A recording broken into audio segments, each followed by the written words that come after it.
to finish off the term strong. It's hard to believe that we're already halfway, so let's kick it off. We're going to start this week off.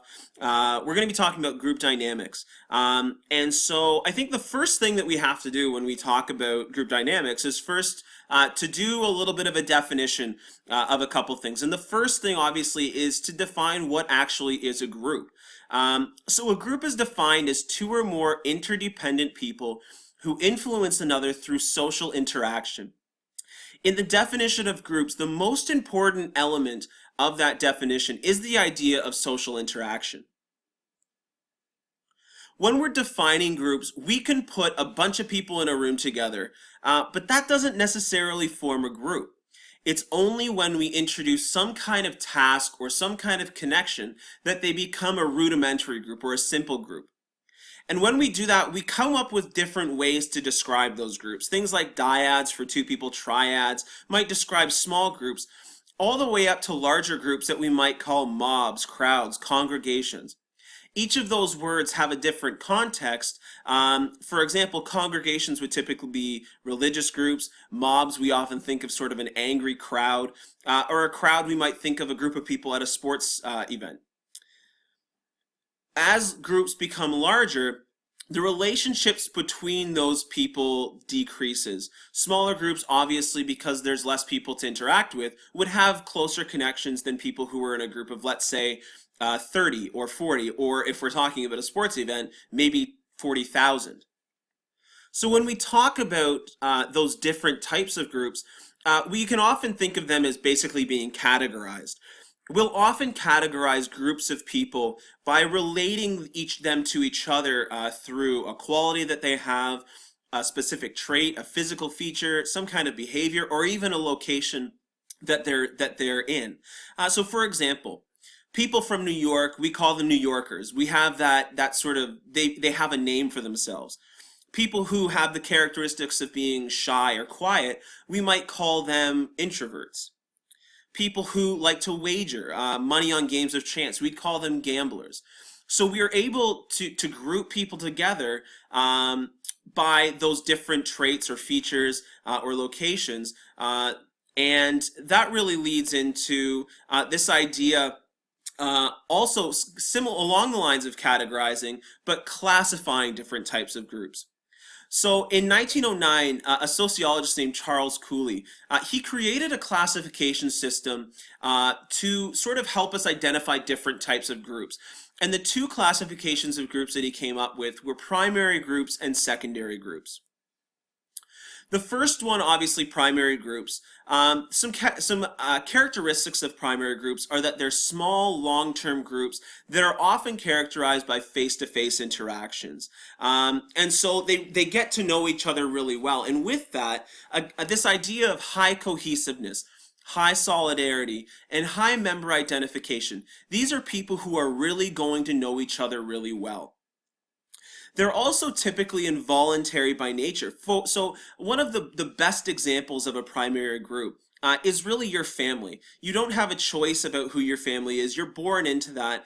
And for the most part, they care for you until you're able to join another group. That could be a social group that you're really, really good friends with, or when you start your own family where you create another primary group. It also is a chance to create a bridge between the individual and society. And what I mean by that is we learn a lot from our family or from primary groups about who we are as an individual and how we fit into society in general. We learn about our values, our morals, the things that drive us forward.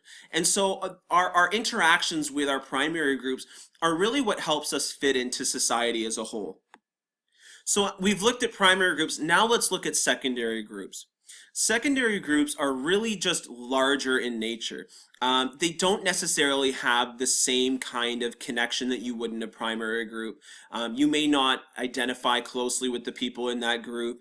You may not know them very well. And if the group were to break up, you may not really care. It may not be that big a deal.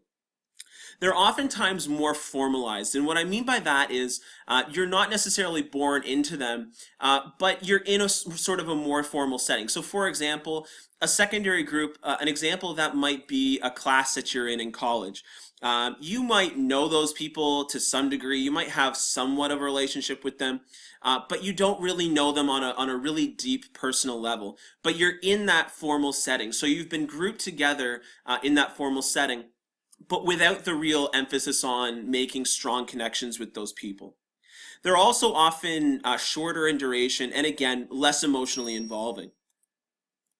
So as we look beyond primary and secondary groups, in 1960, Cartwright and Zander, they really didn't like the idea of categorizing or classifying different groups.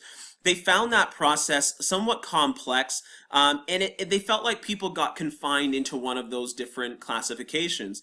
Some people might ask, well, what really is a primary group? So really close connections. Well, family is a really good example of that. But would my close friends be considered a primary group or a secondary group?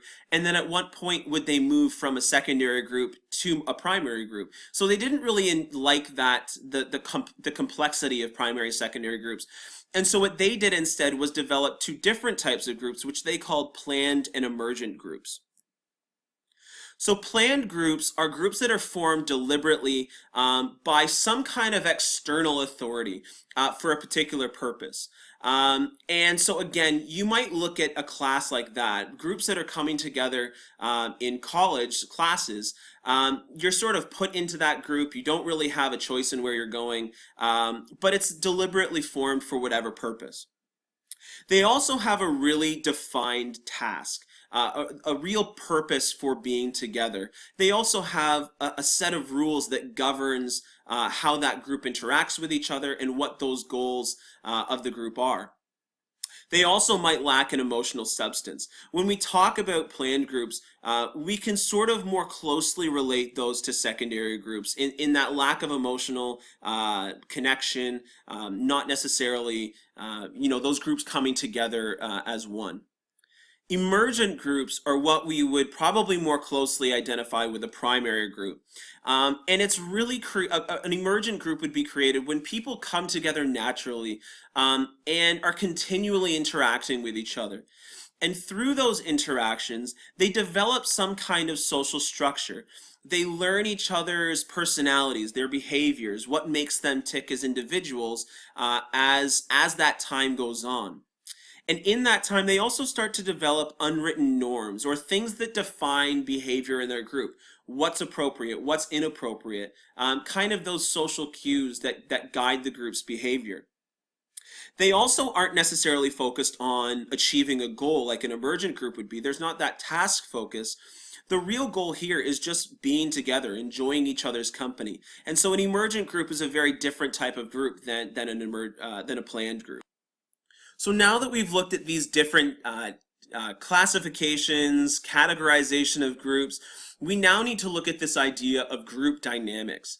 And when we think of groups, they often tend to be categorized as being powerful, active, fluid, things that are always changing. Dynamics is this idea of actual continuous change, continuous activity, or continuous progress. And so when we talk about the term group dynamics, we're really exploring how groups change and mature over time. A couple definitions of group dynamics. In 1951, Lewin described groups as the way group dynamics, as the way groups act and react to changing circumstances. Cartwright and Zander, who talked about planned and emergent groups in 1968, they defined group dynamics as the field of inquiry dedicated to advancing knowledge about the nature of groups, the laws of their development, and their interrelations with individuals, other groups, and larger institutions.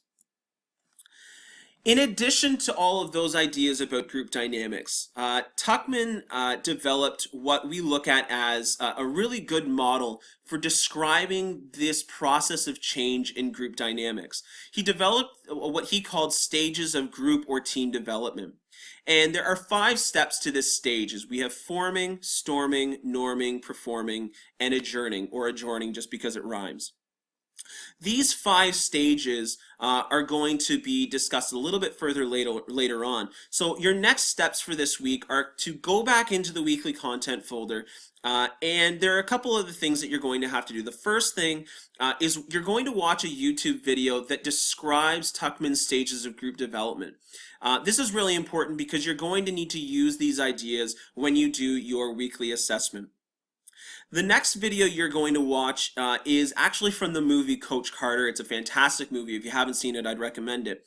But you're going to watch Coach Carter, and using Tuckman's stages of group development, they're going to walk you through kind of an example using that film to see how groups change within that model. The last part here is you're going to complete a small group activity, a wiki, and the instructions for that are in the weekly content folder, but you're going to be using Tuckman's stages of group development to do that activity. Hopefully that works for everyone. If you have any questions about group development or anything, please don't hesitate to let me know. Otherwise, have a great week and we'll talk to you soon.